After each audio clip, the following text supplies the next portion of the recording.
Hi, this is Michael Buffer, and let's get ready for Knockout TV. Welcome to Knockout TV. I'm Tim Pileski with, I don't even know what to call you, man, because the nicknames are killing me. The Alien. What's up with that? The Alien came because I wanted to reinvent myself after winning a title at 56 and then winning another title and defending the title at 57, 58. So, starting off as a middleweight, I was the executioner. Yes. The hood, the mask, and I even had two big, huge guys wearing the executioner mask, tights, swords, and they would come out, and that was part of my act.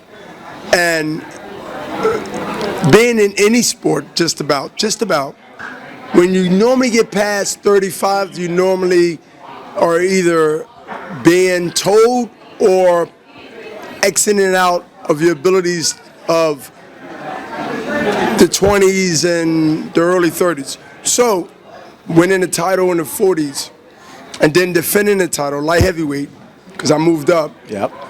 And then winning the title at 47 and then 48 and retiring at 52. I'm 54 now. I'm sitting there thinking, what I need to tell the reporters when we do our press conference. Because now, everything I've said, either I'll say it again and become boring. Oh, yeah, you? Or it become entertaining. Yes. So I start thinking, the Alien. And it was not too long far from Halloween in October. So I said, I got to come up with, I'm the Alien. And I said, there's a lot of aliens out there who take care of themselves, who value their health like they value their cars and other material things. So I wanted to give a message, but in the same token, I wanted to show without any enhancing drugs, without any help from anything that's not natural, and lifestyle of my life and my career for 20-something years gave me interest like a good deal, like a good business deal. I'm getting the interest back from that investment from that first day. And that's why part of my longevity has been my lifestyle. Yes, I have skills, but I'm no fool. My lifestyle extended my career for 29 years, since 1988. My first professional fight at the Resort Casino, Your first, which I lost, which you lost, which I lost a four-round decision. Exactly. How profoundly so. Have you got a rematch with that guy? He's dead. But listen. He's dead. I should have said a little softer. Yeah. He's not around. Yeah. He's deceased. Well, he's passed. Would I wanted a rematch? Maybe yes or no. It all depends on if he was in the same type of, boxing status as I was. Or so. Because that was really a turning point for me. Because I took off 2 years after that. When I lost to Clinton Mitchell, if my record is being analyzed, which it is, especially in LA, where the company I'm part owners and partners with are going through all my DNA of past work to see more than just the fighter. But that 88, 89, and 90 was a turning point for me to be here in Atlantic City, getting my first inductee of many to come, one in Vegas this September. They have a 2-year wait too, which is up. And then, of course, upstate New York in 3 more years. But 89 and 90, after losing to Clinton Mitchell at the Resort Casino in 1988 on the Boardwalk, those decisions from 88 and 89 in the city of Philadelphia at that time, in that era, if anybody remember that era in any city, especially urban America, I wouldn't be here in this chair talking about any Hall of Fame. To me, that was a defining moment for me to be who I became. So losing was good for you? Losing without dying ain't losing. I had a chance to make it right. Right. I had a chance in a lot of things that was miscalculated, whether it's by my decision and I man up and own up to it, or whether it was just he was just better that night. Or in some cases, the The judges seen it different than Right. anybody else. Yeah, but you took those 2 years off. But I and took just those. But I regrouped took this 2 years off based on finding my way, Yeah. because I was fresh out of the penitentiary only 4 months. So I'm already being told that I'm 25 years old. Why would you want to turn professional? My parole officer said, look, Oh, that's you want to be a professional boxer. Look, find a job, pay your restitution, get out of the halfway house, and stay out of trouble. And piss in this bottle right here. yeah. So I said, okay. But I was sneaking to Joe Frazier's gym at Broad and Glenwood. Oh, this book and movie gonna be awesome. I was sneaking in the gym on Broad and Glenwood and catching a northbound sub getting off at Broad and Columbia, which is Broad and Cecil B. Moore. They changed the name to one of the famous lawyers in Philadelphia, who's deceased now. Better word to use. I used to run so I won't be late to the halfway house, because you get a write-up and lose your weekend home passes if you don't be on time. See, I'm a halfway house. You're halfway in, but you're still halfway out. Halfway house. Halfway. So I see myself running, getting on the sub, trans-pass, then running up the street, sign a book, go upstairs to my room. Oh, jeez. Right? So that went on for at least about 9 months. Then I started working at Penn Tower Hotel in West Philly near the university. And from Penn Tower, throwing dishes, breaking down the kitchen, because I became good at that up in the institution. And then when that job became a problem, because at that time I'm 5-1, made my return back. And I remember Elmer Smith, who's retired, was a known reporter in Philadelphia in the Daily News. Elmer Smith. And I had these 5 fights straight with 4 knockouts. Like I came back with a vengeance because of that loss. And within a year and a half of being idle, different managers at the time, Bowie Fisher, who was with me for over 18 years before he passed. Right. My whole mindset was I'll never lose again, of course. And I went on 13 years and became the undisputed middleweight champion, 20 defenses, which still holds the record, thanks to Canelo to the day. And then went up and made history and became the first middleweight to become light heavyweight champion, which has never been done in boxing from the middleweight perspective to accomplish a light heavyweight, which is 15 pounds different, with the weight class in the middle called super middleweight. Right. I skipped over that. I'm an odds breaker, and I don't even gamble in the casinos. Let's go hit black. 8 black. I would never gamble that way because I'm not in control. No, exactly, and that's good. Let me tell you why. There's many gambles. See, the guy that deals the cards is in control. You just playing. And under any structure that you walk into where you become the customer, you'll never win. You've been sold that you can win, and some will win to pour the rest of them in. Yeah, exactly. Some will win to pour the rest of them in. I believe everything is somehow a conspiracy. Yeah. This place ain't get built on losers. Oh, of course not. You go to Vegas, you say everybody's winning. They pick the guy that won 50 million, 20 million. But how do they build these monster places? Look at this chandelier, got to be at least $500,000. It's beautiful. I have one fight. These things ain't built based on losers. Absolutely. They're based on people not winning. Yeah. There's one fight I want to talk to you about. It was 2001. Tito. That was my favorite fight with you. Okay? But for more reasons than one. I was supposed to go into the city that day on September 11th. The fight was scheduled for the 15th, that Saturday. 9/11. Right. I was in New York City myself. Were you? I was in Lower Manhattan at St. Regis Hotel because Don King was the promoter. He had all the fighters at Southgate, which should be a hotel called Southgate. They changed the name. It's next to 30th Street Station. That's what all the fighters was either staying at or,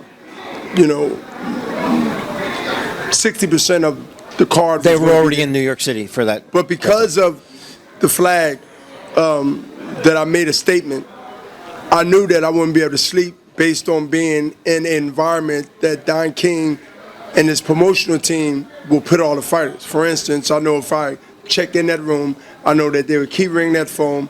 I know that a lot of Hispanic people going to be out with their drums, banging it, which they were. Right. Because one of my guys had my room that let me understand that it was good that I was at Lower Manhattan at St. Regis, because I had some star points that I used to stay in St. Regis in Lower Manhattan, because my star points kicked in because I had 3 timeshares in the Bahamas and Nassau. So I knew beforehand that putting the flag down in Puerto Rico, first in New York and then in Puerto Rico, and it became world news almost. And I said I could not stay in the middle of Manhattan, or at least that area in Manhattan where there's a lot of traffic, a lot of tourists. Sub is right there. They're going to try to mentally keep me up. Mentally, I got to go here to training. I got to see people. It's just too much. So what are you going to do? Don King wasn't going to pay, and he shouldn't have paid, and wouldn't have paid for me to be at St. Regis. So I came up with a plan B. And again, I do have a team, so I don't want to make it seem like it was all just me. Sure. I said, thinking ahead, because I always had to do that. That's why I stayed out of penitentiary for 30 years and made a life for myself, because I had to think. When I didn't think, I had to do time. And I'll never be the person that do time and make a mistake without thinking about it.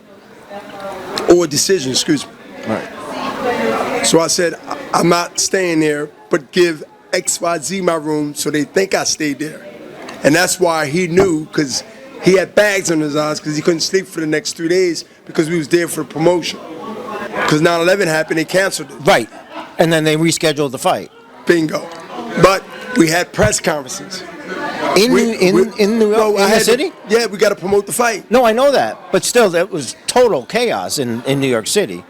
It was total chaos. But before the attack happened, we had obligations to go to radio station. We had to go to Sirius Radio. We had to go to different media outlets to talk about the fight. And then 9/11 happened. We was already in New York City. So when 9/11 happened, I just got finished running Central Park. I never forget it. I just got finished running Central Park. It had to be 8:45, 9:15 in the morning. The second plane go through. We all hearing chaos in the hallways and everything. Next thing I know, I get the calls. That's what happened. So, not being a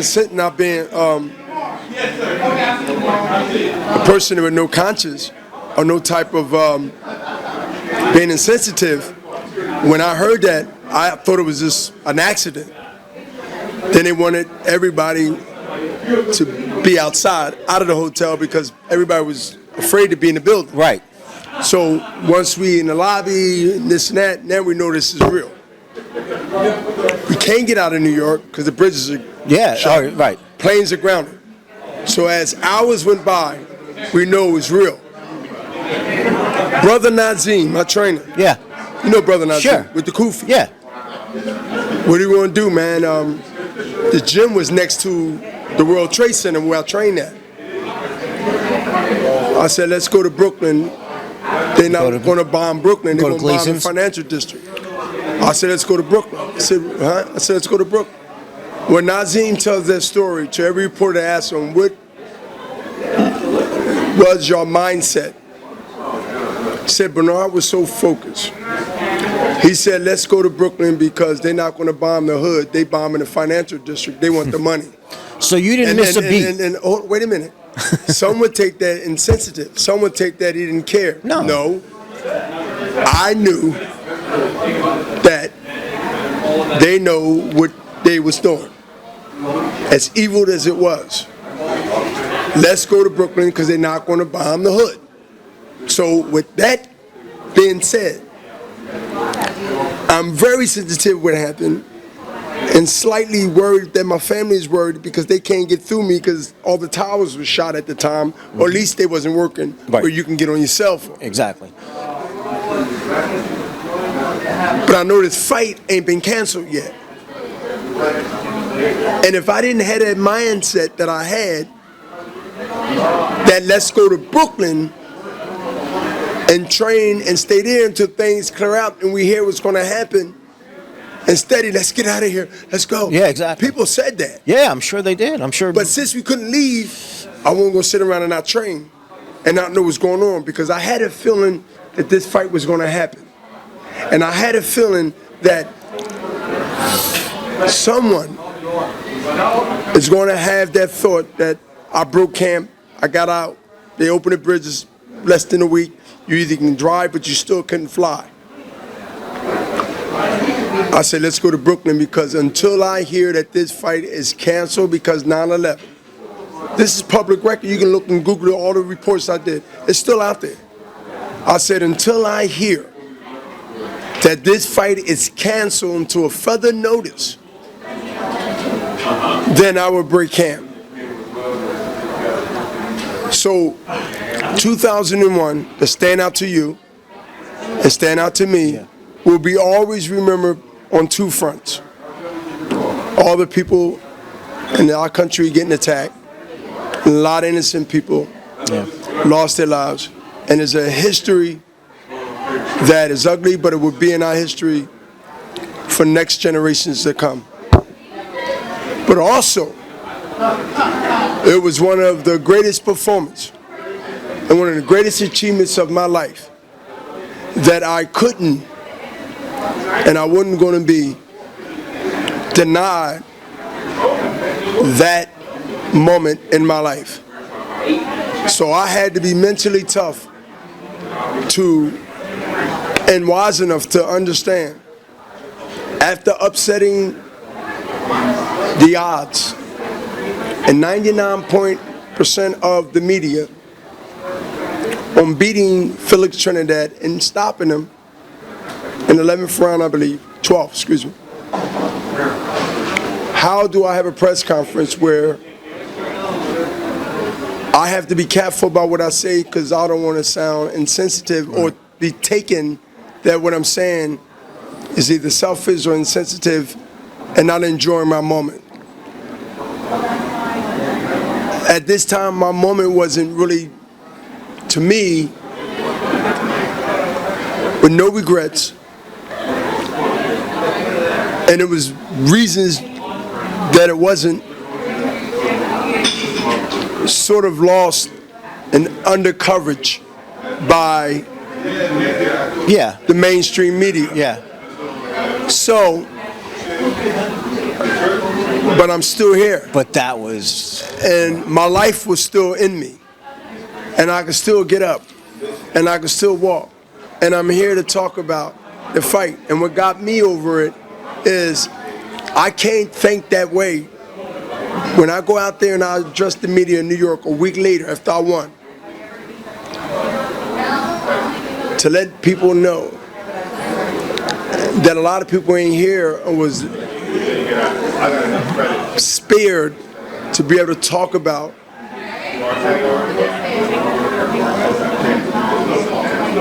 that second of death that they escaped. Yeah.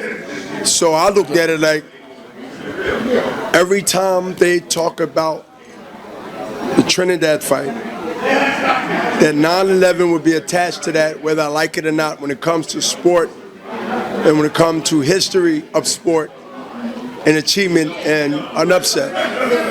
I will never forget that day. No. I'll never forget the firemen taking pictures with me. I'll never forget going to the fire stations and talking to the fire stations in Lower Manhattan. I'll never forget motorcading to going to the gym because I had off-duty and some retired cops as my securities, about 4 of them. And they had badges, so they got me through barricades. And this was before 9/11. These guys was hired by me.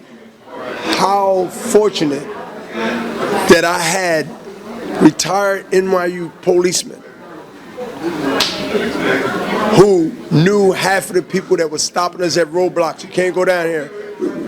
So, Bernard, we take him to the gym. That was key, getting around in the city of Manhattan. You couldn't get around. Anybody nowhere. Knew that era, being in New York City, you couldn't get around that era. When you walked to the ring that night, into the ring, did you get the goosebumps like I did? I was in that arena. That was incredible. You talking about for the Trinidad For fight? the Trinidad fight. It was, I mean, I know how focused you are and were, but that, I've been to the Garden a lot. That crowd was electric. I mean, plus, you're an American. Let me tell you. When I walked in New York City, out the dressing room, onto the stage, and see the crowd, because it was a political bang the drums on, we're not going to be in our houses, we're going to show. It was a stance of we're not afraid. Yeah. And there was a lot of political, it was a lot of people from, Jim Brown was there. Oh my God, it was James Brown. It was so many people there supporting in New York City of all places, under one roof, 20,000 plus people, packed house. But I didn't have any goosebumps. It was my moment. I knew it was my moment. And I wanted to deliver and fight a perfect fight. You did. And that fight to me, in that moment, under all the circumstances, I had to be there. You beat a lot more than Trinidad for that fight. That was to me my favorite fight with you, and for more reasons than one. Yeah. Now I just want to tell you one more thing before you can go. Before I let you go, I'm busting your chops. No, I love you, man, and I love the respect. Yeah, I ain't gonna go unless you let me go. No, I ain't gonna go unless you let me go. I don't know if we have enough tape. No, we don't. One thing, there's one fighter. I always ask. We talked a while ago, and you always said you wanted to fight Carlos Monzon and those guys and Hagler. But I asked De La Hoya who he wanted to fight, and he said Duran. That was his opponent. And I also asked him who's the best fighter he ever fought. He said you. Yeah. That's nice. Yeah. I mean, it's nice to hear that. I mean, it's nice to hear truth if it's truth. And he was truth. He was definitely truth. See, because everybody I fought, I made it clear I didn't like them. I never liked my opponents. I didn't like their family. No, seriously. Yeah. I had to build. Yeah, you had a. Listen, everybody's different. When I went in that ring, I wanted to go in there not angry, not hate, but I don't like you and I don't like nothing you represent. So that made me, Bernard Hopkins Jr., prepare myself mentally and physically to always win, even though I fell short that night. What about the day after? Did you like them and his family, or do you still? When did the hate go away? Did it take a while, or was it just? It was quick, right? It was just respect. It's over. When it's over, it's over. And there's no. That's it. When it's over, it's over. So when the fight's over, I don't feel the way I felt before the fight, before the press conference. Right, because that all just before the promotion. And some people say it for promotional reasons. I said it for all above. But I meant that's how you first, prepared. And I prepared myself. And some guys, we do the stare down, and we look at each other, and we look at each other's body language. Well, who would ever thought that I'm going to be in a sport of my occupation called professional boxing, where guys was looking at me at a stare down, but I was looking through them. And eyes tell a lot, but they don't tell everything. Because just because the person ain't giving you that focus, that don't mean they're not telling you the truth, and that don't mean they're telling you the truth. But one thing I know about body language is verbals in a different way. See, it's non-verbals, and then there's body verbals. A lot of guys were scared before they got in the ring. And if I can convince you, going in the ring before we get there, then 90% of the fights is mental. The rest of the 10 is my work of preparing myself. Right. Now, if it comes a time where you're being a little stubborn because you're thinking the same way I'm thinking, and it's not the 5th round, then I'm going to try you maybe the 8th round. We got 12 rounds to work with this. So the conditioning and preparing myself, and not just coming off the mental to beat you. Because the mental don't actually beat you. The physical beat you, but the mental give you an edge. How's my stare down? 2 rounds, you're out of there. Come on. 2 rounds, you're out of there. Really? Stand up for a second. We're gonna do the stare down, like we're gonna do the real stare down. Now, as the cameraman got us on the stare down, I got the microphone in the middle of us, and he can hear your heartbeat. That's his heartbeat, y'all. Boom, boom, boom, boom, boom. Let's do it the stare down. I just did my Let's do it the stare down. I gave you my best stare down.